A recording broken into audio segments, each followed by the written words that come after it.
Hai film lover, apa kabar? Mudah-mudahan selalu dalam keadaan sehat dan bahagia.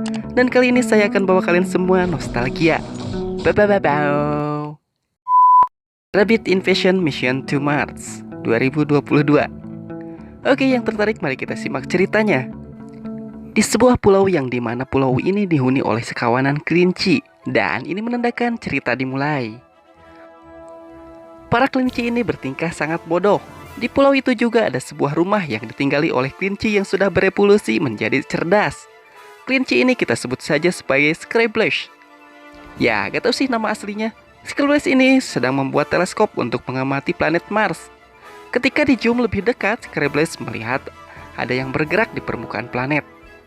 Scribblish langsung menyimpulkan kalau di planet Mars ada kehidupan. Scribblish merencana akan pergi ke Mars untuk bertemu dengan alien. Di sana bahkan Scribblish sedang berdalam pekerjaan pembuatan sebuah roket. Tidak lama kemudian datang seekor kelinci yang terbang naik petasan. Si kelinci ini tak sengaja menabrak roket Scribblish. Hal itu membuat roketnya jatuh ke laut. Merasa tak bersalah, si kelinci ini langsung menonton acara Pantai Cinta di televisi. Saat Scribblish berusaha merebut remote TV-nya, seketika acara TV berubah menjadi siaran Nebulus Industri, di mana Nebula selaku pemilik perusahaan berencana mengirimkan kelinci ke planet Mars. Mendengar itu membuat Scribblish terpikirkan untuk pergi ke sana. Tidak lama kemudian, alarm bahaya pun aktif, di mana para kelinci berusaha masuk ke rumahnya Scribblish. Para kelinci yang masuk hanya ingin menonton acara Pantai Cinta. Mengetahui itu membuat Scribblish menjadi kesal dan memutuskan untuk pergi, meninggalkan pulau kelinci. Scribblish berencana pergi ke perusahaan Ebola agar bisa pergi ke Mars. Scribblish terpaksa harus numpang di sebuah truk yang menuju ke sana. Ketika sudah sampai, Scribblish dibawa sama petugas keamanan bernama John ke dalam fasilitas. Di dalam, Scribblish merasa kagum melihat sisi fasilitas yang begitu canggih. Di sana dicari kelinci mana yang layak untuk pergi ke Mars. Ketika Scribblish bertemu dengan Papreng Nebula, Scribblish langsung diajak sama salah satu kelinci. Hal itu membuat tasnya Scribblish terlempar ke dalam sebuah ruang pembakaran. Hal itu membuat Scribblish menjadi kesal karena tasnya terbakar. Di sisi lain, Papreng Nebula sedang diwawancari oleh Patrick. Si Patrick bertanya, kenapa memilih kelinci yang sangat bodoh untuk dikirimkan ke Mars? Pak Nebula menjawab alasannya memilih kelinci karena para kelinci bisa beradaptasi di mana saja. Pak Nebula sempat ingin mengirim sebuah robot, tetapi robotnya tidak tahan dengan suhu dingin di bawah minus 20 derajat. Sementara Scribblish berusaha membuktikan kalau dirinya berbeda dengan kelinci lainnya. Tapi sayangnya setiap Scribblish berusaha membuktikan selalu diganggu oleh kelinci lainnya. Tidak lama kemudian datang Pak Nebula ke meja John.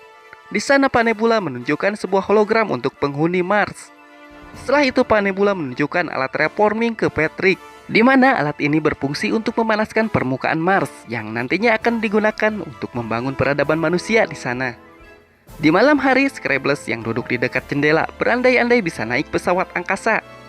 Di tempat lain, salah satu ilmuwan bernama Olivia tak sengaja melihat gambar Scribblish. Olivia juga mencari tahu apa saja aktivitas yang dilakukan oleh Scribblish. Alangkah terkejutnya Olivia melihat Scribblish yang begitu cerdas. Keesokan harinya Olivia mengajak Scribblish menuju ruangannya. Di sana Olivia mengakui bahwa Scribblish itu memanglah cerdas. Selanjutnya Scribblish dan kelinci lainnya dibawa menggunakan pesawat. Tujuannya untuk mengetes mereka di ruangan tanpa gravitasi. Salah satu kelinci kecil berusaha untuk lepas dari sabuk. Karena terlalu bersemangat, si kelinci kecil itu terlempar ke segala arah sampai memecahkan kaca pesawat. Hal itu membuat sebagian kelinci terhisap keluar pesawat dan hanya menyisakan 5 kelinci yang tersisa. Karena hanya tersisa 5, Scribblish menjadikan kelinci helm sebagai kapten dan yang lainnya sebagai anggotanya. Sementara Scribblish tidak dipilih oleh Pak Nebula. Lalu Olivia meminta agar Scribblish diajak juga. Tidak punya pilihan, akhirnya Scribblish pun diajak. Selanjutnya Scribblish ingin menunjukkan sesuatu ke Olivia dengan sedikit modifikasi di teleskopnya. Scribblish menunjukkan kalau di Mars ada kehidupan. Mengetahui itu, Olivia berencana memberitahu ke Pak Nebula. Saat Olivia mengatakan kalau Scribblish menemukannya, seketika Pak Nebula membatalkan Scribblish untuk pergi ke Mars. Bahkan Pak Nebula juga memecat Olivia. Kemudian Pak Nebula meminta John untuk membekukan Scribblish dengan alat pembeku.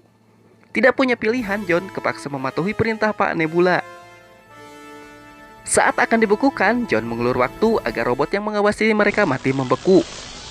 Ketika mau keluar, tiba-tiba datang Olivia yang langsung menyerang John. Olivia mengira kalau John telah membekukan si Scribblish. Yang terjadi, si kelinci kacamata renang yang terkena pembeku. Pada saat di ruangan Olivia, John mengatakan masih ada kesempatan untuk membawa Scribbles ke Mars. Keesokan harinya, saat sedang persiapan berangkat ke Mars, Olivia memakaikan kacamata renang agar Scribbles mirip seperti kelinci yang membeku. Hal itu terbukti berhasil dengan Scribbles dipakaikan baju astronot. Setelah itu, Scribbles dan yang lainnya dimasukkan ke dalam roket. Olivia merasa curiga kepada Pak Nebula. Ia memutuskan untuk menyusup masuk ke ruangan Pak Nebula. Lanjut, saat Scribbles dan yang lainnya sudah masuk ke dalam kokpit, pesawat langsung terbang ke langit. Saat sudah melewati atmosfer, roket tersebut mulai melaju dengan kencang menuju ke Mars. Di lain sisi, Olivia yang dibantu sama kelinci kacamata berhasil masuk ke ruangannya Pak Nebula. Di sana Olivia mengetahui tentang rencana terraforming planet Mars. Lanjut, saat roketnya hampir mendekati Mars, kelinci helm dan kelinci kecil berebutan kendali roket. Hal itu membuat autopilot menjadi nonaktif. Ditambah lagi, roketnya mulai meluncur dengan cepat ke Mars. Tidak ingin Scribbles dalam bahaya, Olivia langsung mengontak Scribbles untuk mengemudikan roketnya. Olivia juga memberitahu kalau terraforming adalah bom. Dengan cepat Scribbles langsung mengambil alih kemudi roket.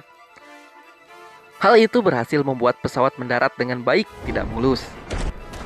Setelah kejadian itu, Pak Nebula langsung membawa Olivia ke suatu tempat. Di lain sisi, Scribbles berhasil mengejar kelinci helm yang pergi membawa terraformingnya. Tanpa diduga, kelinci kecil ikut di belakang mobilnya. Kemudian Scribbles memberikan kemudi mobilnya untuk dikendarai oleh kelinci kecil. Sementara Scribbles akan meloncat ke mobil kelinci helm. Ketika akan meloncat, mobil mereka berdua menabrak mobil kelinci berambut palsu. Hal itu membuat mereka terlempar ke dekat gua. Di lain sisi, ternyata Olivia dimasukkan ke dalam sel oleh Pak Nebula, di mana Pak Nebula juga mengaktifkan terraformingnya. Semua yang Pak Nebula lakukan tidak lebih hanya untuk menjalankan bisnis. Di lain sisi, saat kelinci helm sedang selfie, tiba-tiba di belakangnya muncul alien penghuni Mars.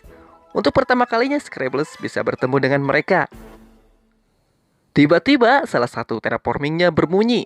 Scribbles yang berusaha menghentikan malah disundul sama kelinci kecil. Hal itu membuat alatnya dimakan sama salah satu alien. Tidak lama kemudian, alat itu meledak yang membuat alien itu berubah menjadi besar dan mengamuk. Kemudian kelinci helm tidak sengaja menyalakan hologram yang menampilkan acara pantai cinta. Tanpa diduga, acara tersebut berhasil membuat alien itu menyusut dan disukai juga oleh alien lainnya. Sementara Scribbles merasa kecewa karena para alien tidak ada bedanya dengan di bumi. Di lain sisi, Pak Nebula menyebut kalau Scribbles sebagai penyebab kegagalan terraforming di acara TV. Setelah itu, Pak Nebula berencana menembakkan rudal antar planet. Di lain sisi, alien yang tadi telah belajar bahasa manusia dari acara pantai cinta. Dia mulai mengajak Scribbles melihat ke dalam gua. Kemudian kelinci rambut palsu mengajak Scribbles untuk joget. Tapi sayangnya Scribbles menanggapi itu dengan cuek. Kemudian alien yang bisa berbahasa manusia itu menasihati kalau sesuatu yang Scribbles pikirkan sebagai hal bodoh bisa menjadi hal yang sangat menyenangkan. Hanya karena berbeda bukan berarti mereka salah. Di lain sisi, John berusaha memberitahu ke Olivia rencana yang akan dilakukan Pak Nebula. Kemudian Olivia berusaha memberitahu ke Scribbles lewat hologram. Tidak lama kemudian, Pak Nebula datang ke sel. Di sana ia sedang melihat John dan dia langsung memasukkan ke dalam sel. Sementara di planet Mars, alien tadi dan yang lainnya berusaha memperbaiki roketnya. Tujuannya agar Scribbles dan kawan-kawan termasuk alien akan pergi ke bumi untuk menghentikan rudal antar planet. Singkat cerita, mereka sudah dalam perjalanan menuju bumi. Tetapi roket tersebut sudah diincar oleh rudal. Dengan cepat, alien membawa yang lainnya untuk meninggalkan roket. Mereka semua kemudian meluncur jatuh menuju daratan. Ketika sampai, para robot sudah mengepung dan memasukkan mereka ke dalam sel. Ketika akan ditembakkan rudal terakhir, kelinci kacamata berada di atas rudalnya. Hal itu membuat rudalnya tidak bisa diluncurkan. Di lain sisi, Scribbles melihat teman-temannya sudah kehilangan semangat. Kemudian Scribbles menyemangati kelinci kecil untuk keluar dari sel dengan tujuan mengalihkan perhatian para robot. Setelah itu, dengan laser pembeku, kelinci kecil membekukan pintu sel. Ketika sudah bebas, salah satu tembakan robot dimakan oleh alien. Hal itu membuat alien kembali menjadi besar dan mengamuk. Alien itu yang melihat rudal diluncurkan langsung mengejar untuk memakannya. Hal itu membuat si alien semakin besar dan tidak terkendali. Karena alien itu menyukai acara pantai cinta, John berencana membawa pemain acara pantai cinta untuk menenangkan alien. Sementara Scribbles dan yang lainnya berusaha mengalihkan perhatian alien itu. Namun hal itu berhasil dihentikan oleh Pak Nebula dan langsung menangkap Scribbles. Tidak ingin Scribbles dalam bahaya, teman-temannya berusaha membantu. Pak Nebula yang kesal mengatakan semua tujuan busuknya selama ini. Tanpa diduga, omongan Pak Nebula disiarkan secara langsung oleh Patrick. Kemudian datang Olivia yang langsung menembakkan laser pembeku ke Pak Nebula. Tidak lama kemudian datang John bersama dengan pemain Pantai Cinta. Hal itu berhasil membuat alien menjadi menyusut. Setelah kejadian itu, Scribbles mengajak yang lainnya pergi ke Pulau Kelinci. Di sana mereka kembali membuat roket untuk alien pulang. Setelah itu mereka semua bersenang-senang dan film pun tamat. Oke, bagaimana pendapat kalian tentang filmnya? Dan mohon maaf karena kebanyakan rabbit tidak ada namanya. Dan sampai jumpa di video selanjutnya.